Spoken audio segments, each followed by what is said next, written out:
বেশিরভাগ সময় আমি ক্রাম্ব কোটিং এর ভিডিও দিতে পারি না, কারণ সব সময় আমি সবগুলো কেকের ক্রাম্ব কোট একসাথে করে থাকি। এতগুলো কেকের ক্রাম্ব কোট আসলে দাঁড়িয়ে দাঁড়িয়ে করা পসিবল না, এর জন্য আমি যতটুকু সম্ভব বসে বসে কাজ করার ট্রাই করি। দাঁড়িয়ে দাঁড়িয়ে কাজ করতে করতে তো এই বয়সে পা কোমরের অবস্থা খারাপ, এর জন্য এখন চেষ্টা করি বসে বসে যতটুকু সম্ভব কাজ করে নেওয়ার। যেই দিন কাজের প্রেশার কম থাকে আর একটুখানি হাতে টাইম থাকে সেই দিন আমি ভিডিও করার চেষ্টা করি। যাই হোক, আজকে যে কেকটা ডেকোরেশন করছি এটা 1 পাউন্ডের একটা মোকা ফ্লেভারের কেক ছিল। মোকা ফ্লেভারটাই কিন্তু কফি ফ্লেভার, অনেকে আবার মোকা ফ্লেভার চিনতে পারেন না। আবার কফি ফ্লেভার বলে অনেকে ভাবেন যে কেকটা খেতে মেবি তিতা হবে। কফি ফ্লেভারের কেক খেতে কিন্তু একদমই তিতা হবে না, বাট এটার ফ্লেভারটা কফির মতো। চকলেট কেকের থেকে এটার টেস্ট কিন্তু একটু ডিফারেন্ট, বাট যারা কফি ফ্লেভার পছন্দ করেন তাদের কাছে কিন্তু এটা অনেক ভালো লাগবে। এই কেকটার রিভিউ আলহামদুলিল্লাহ কাস্টমার আপু অনেক ভালো দিয়েছিল। কেকটা ছিল গ্র্যাজুয়েশন থিম কেক, ফন্ডেন্ট দিয়ে এই প্রথম আমি গ্র্যাজুয়েশন থিম কেক করলাম। এর আগের বার করেছিলাম নন এডিবল টপার্স দিয়ে।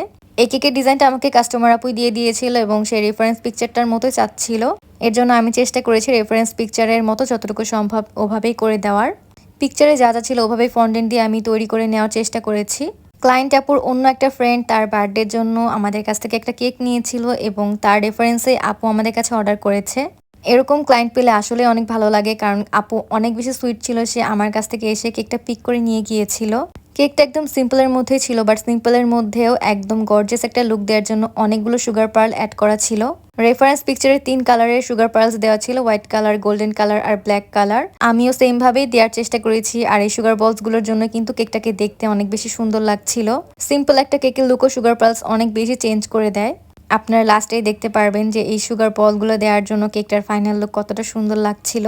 সিম্পলের মধ্যে গর্জিয়াস যেটাকে বলে।